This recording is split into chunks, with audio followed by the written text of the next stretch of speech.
Welcome to Revelation TV Presents, and in today's programme we will be focusing on the 100th anniversary of the end of the First World War, in which over 65 million men were involved in that armed conflict from 1914 to 1918, resulted in the death of over 10 million soldiers and 20 million injured. So this programme is in dedication to those brave British and Commonwealth soldiers who sacrificed their lives for the freedoms that we have today. And in today's programme, I will be joined by Lieutenant Colonel retired Dennis Vincent, who's a military historian, and also retired Major Rhett Parkinson, who's the director of the Armed Forces Christian Union. So welcome to the programme. Hello, Simon. Thank you. First of all, I'll start off with you, Dennis. Can I? I mean, look at your medals. They were quite incredible. So can you share with us what you've done in terms of defending our nation, some of the wars that you've been involved in, and your role in the armed forces? Yes, sure. I joined the armed forces in the mid-80s, right away from the farm to become a soldier.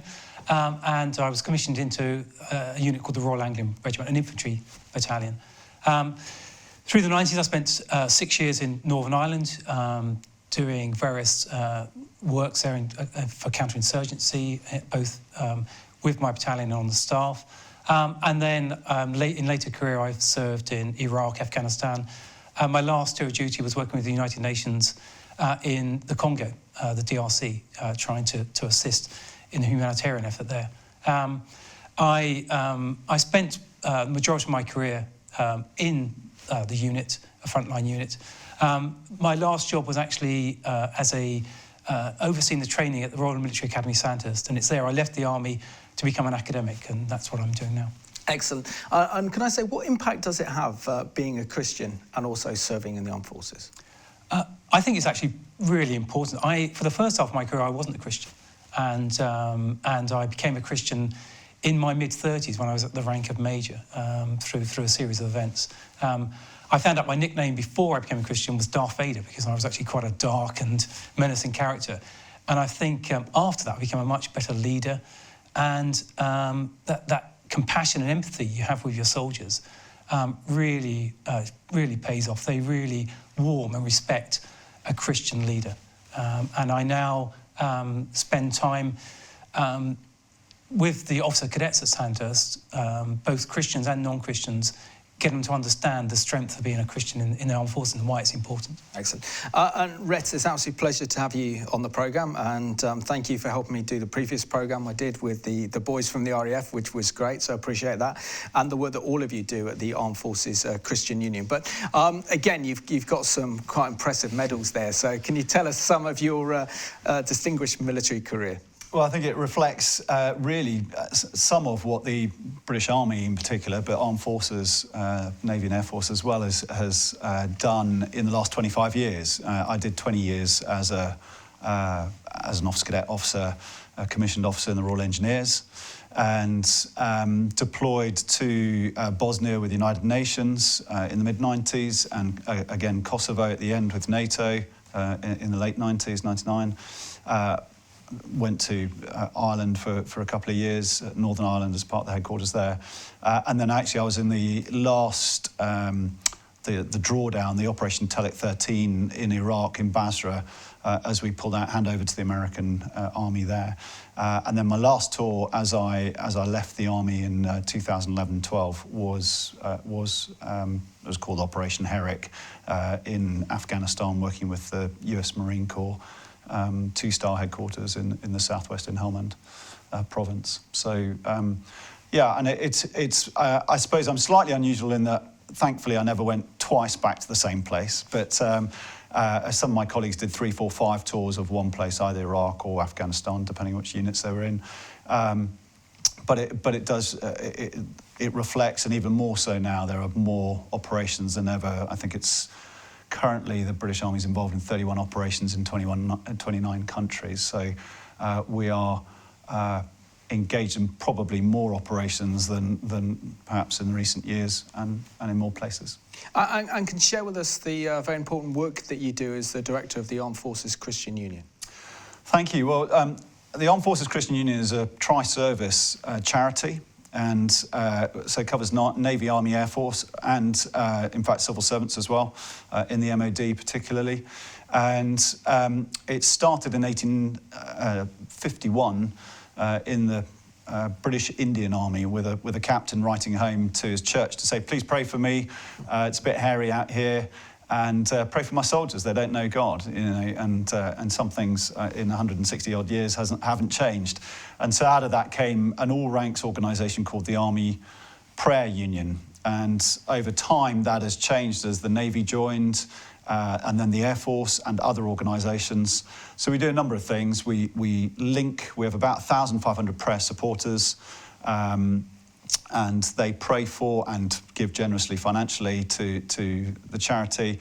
And we have nearly 700 Christians in the armed forces, from the most senior naval officer at the moment, Admiral Jones, is First Sea Lord. He's a 4-star officer, all the way down to Army Sea and Air Cadets, who 14, 15, 16.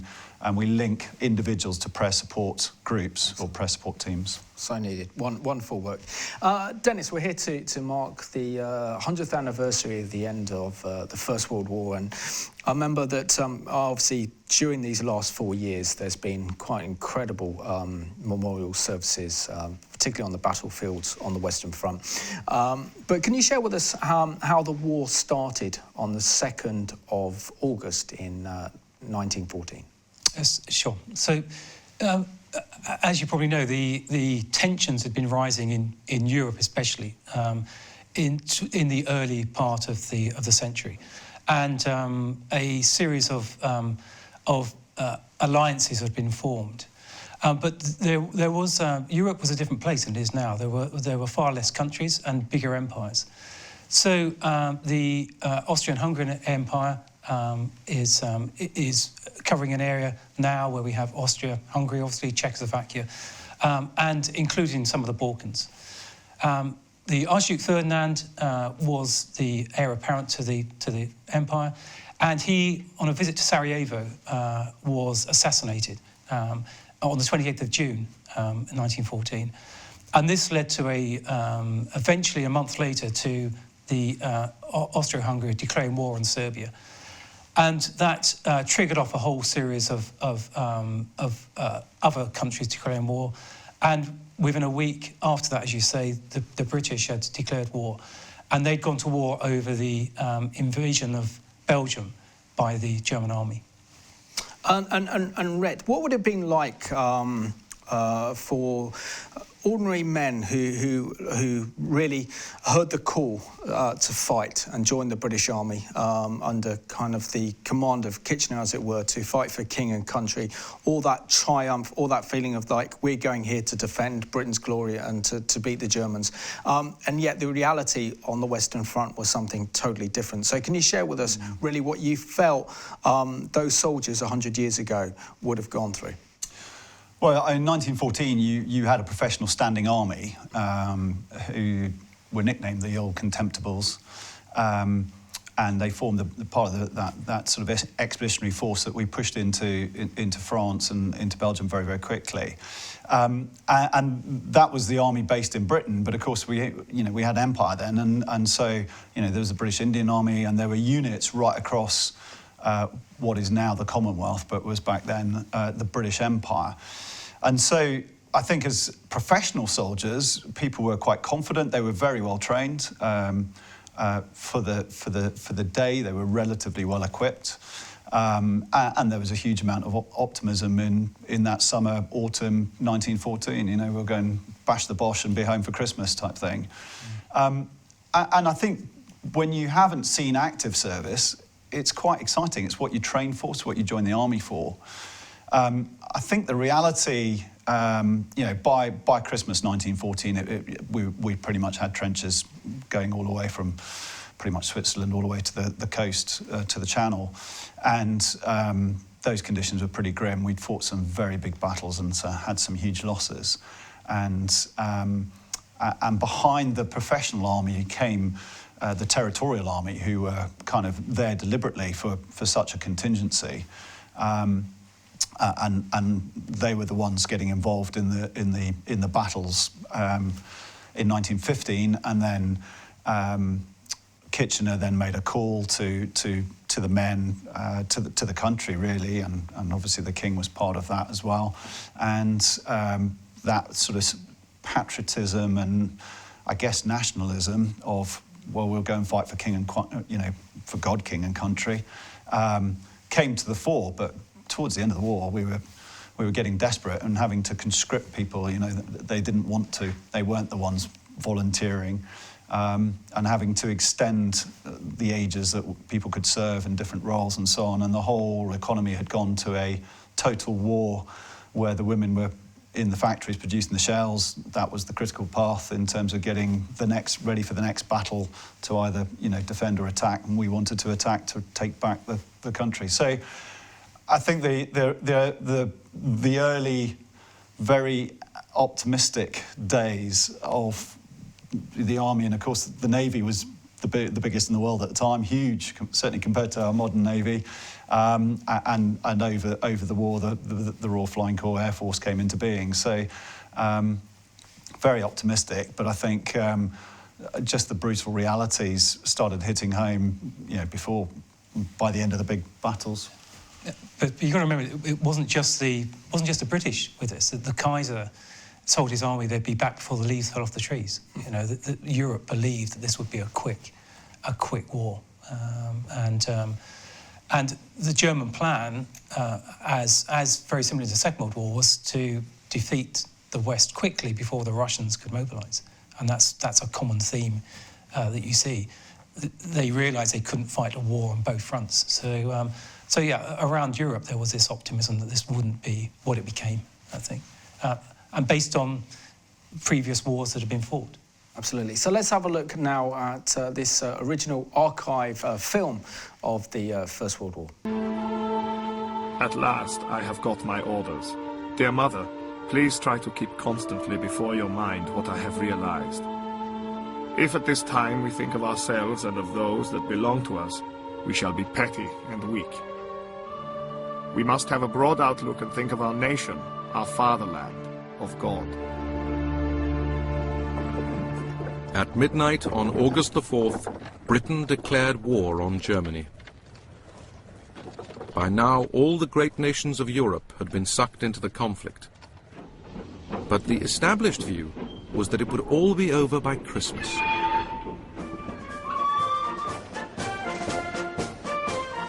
The situation is absolutely unparalleled in the history of the world. It is estimated that when the war begins, 40 millions of men will be engaged in the conflict.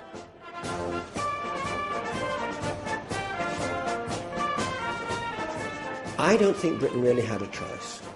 They were a superpower. They were the superpower of Europe. If there was going to be a big showdown in Europe, surely they had to be part of it. They couldn't just sit there and watch Europe implode. There was an atmosphere then of almost jubilation. Now we're going to fight and do something useful.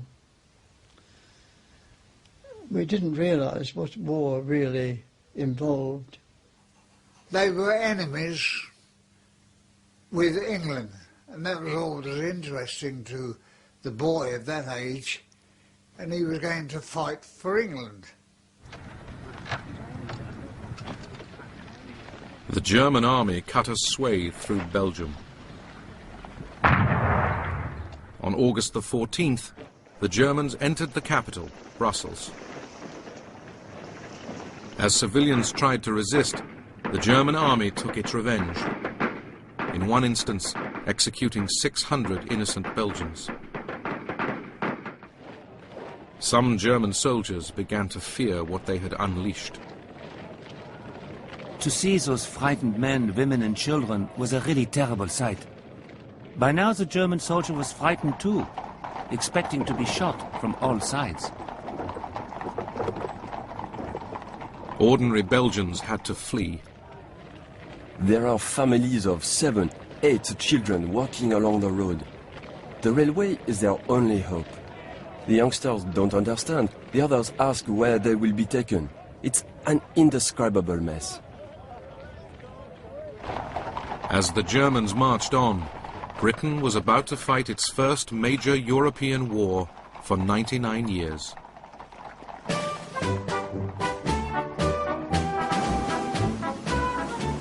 For over 100 years, ever since the Battle of Trafalgar, Britain's navy had dominated the sea. In July 1914, it lined up at Spithead off the Isle of Wight for review by King George V.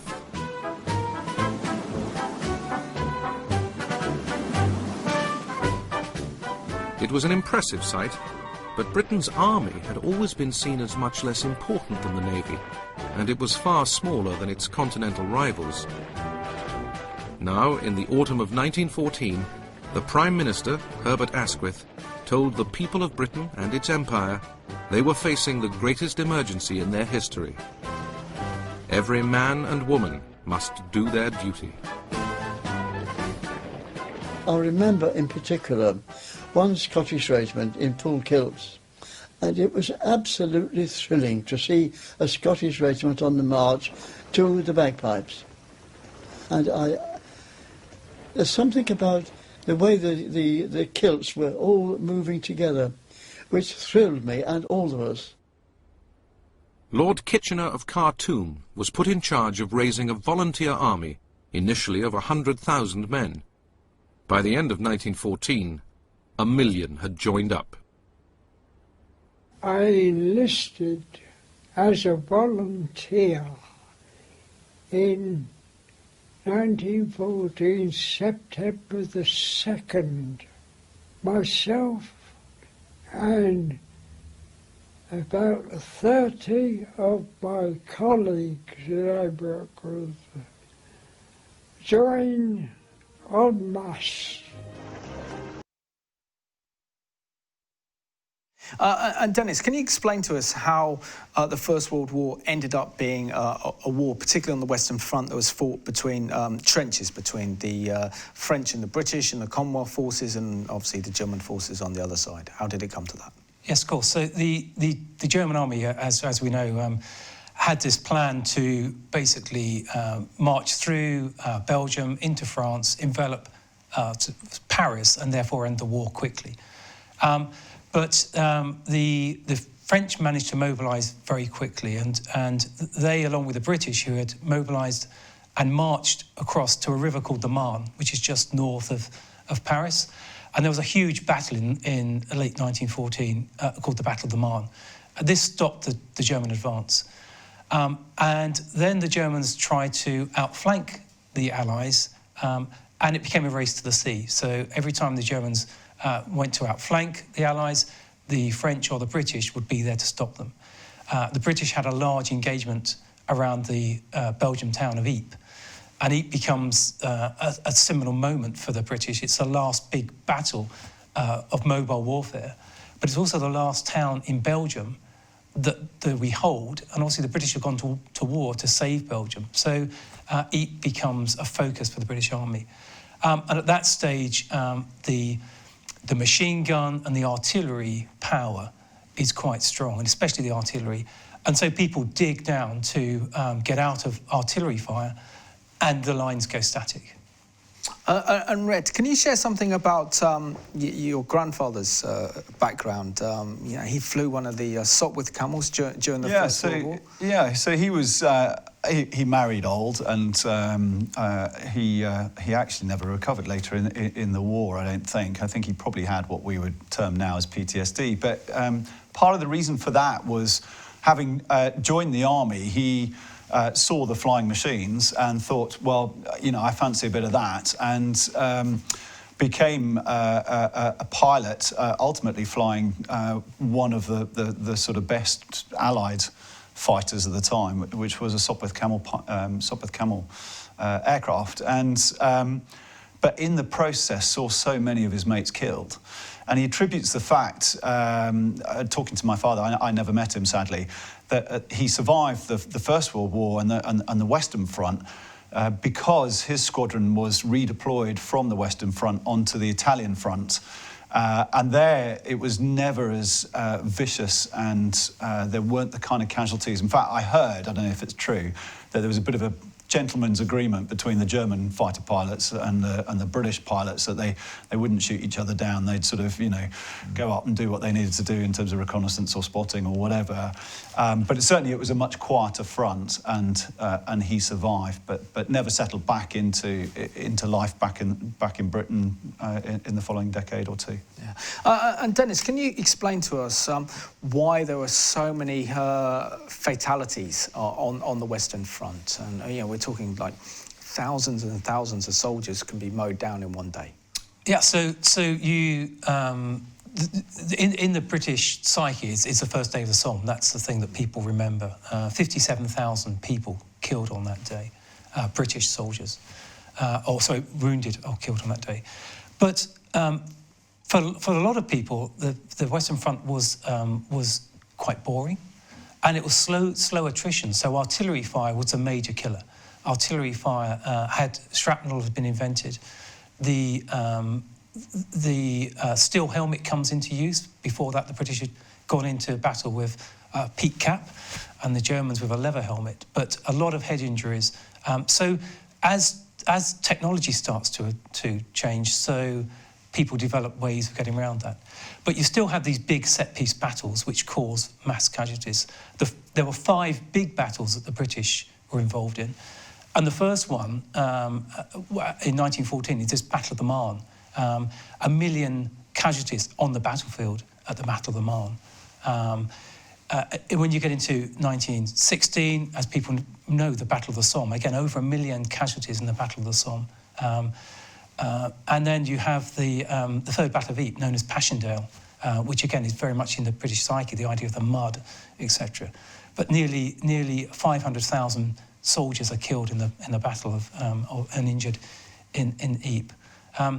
But the biggest casualties come in 1918, when you get back to mobile warfare again, and nearly 2 million people are injured or die in what's known as the 100-day offensive, the mobile warfare which ends the First World War.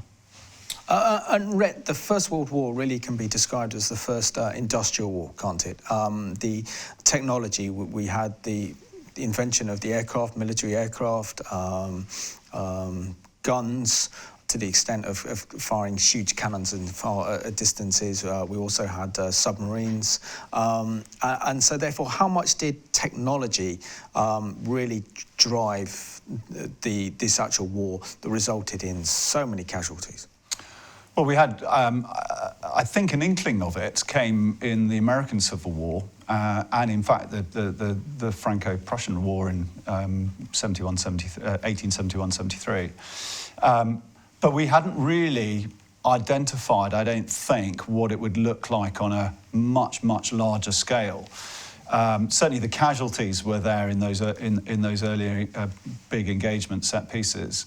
And I think, as Dennis says, we were stuck with technology, really, in terms of inaccurate guns. So the guns were powerful, but they weren't particularly accurate, certainly at the beginning of the war, or reliable. So you couldn't have rolling barrages, and that only really came into play in that final year of the war. The Germans used it very effectively in the spring offensive in 1918, and then we used it. And in fact, that whole combination of aircraft, guns, naval gunfire, where obviously you're close enough to the shoreline, and creeping accurate barrages so that you could move behind them and bring what today we would call an all-arms or combined arms warfare, really came to the fore at the back end of the First World War, and that's what broke the the deadlock in the trenches. And arguably the modern British military, certainly the army, a lot of the lessons, the key lessons we learned or should have learned, were there to be seen in 1918. And Dennis, we're down to the last 2.5 minutes of the programme. Now, many revisionist historians look back at the First World War and say that this war was an unjust war, but don't seem to indicate the impact that Imperial Germany would have on the freedom and security of Europe had they actually gone on and defeated the French and took control of Paris. Can you, from your military viewpoint, was the First World War a just war?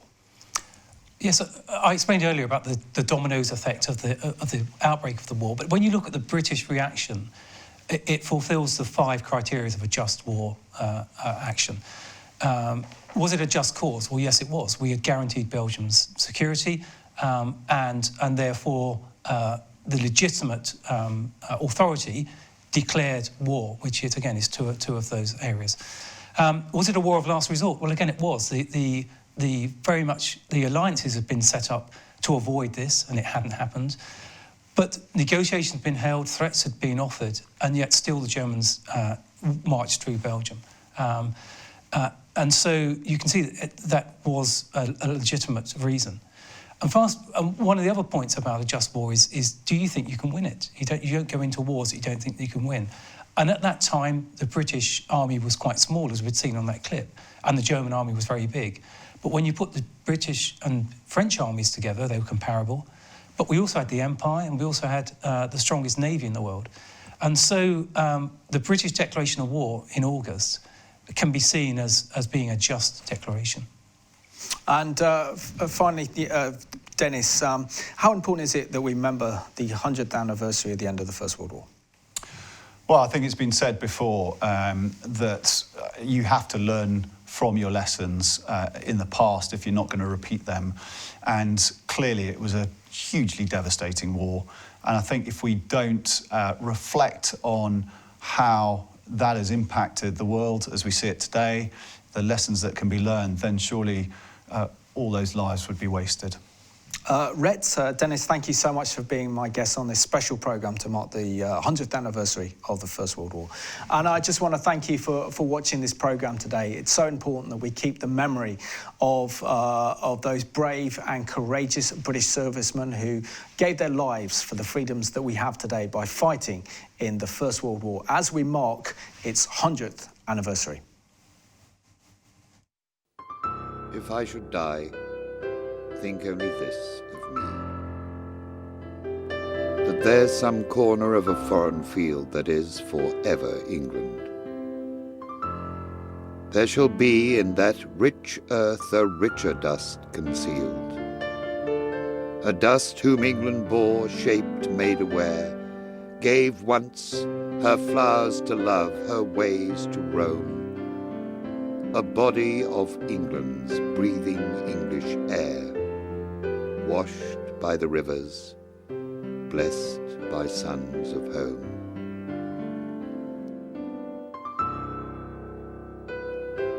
And think this heart all evil shed away, a pulse in the eternal mind no less, gives somewhere back the thoughts by England given, her sights and sounds, dreams happy as her day, and laughter learnt of friends, and gentleness in hearts at peace under an English heaven.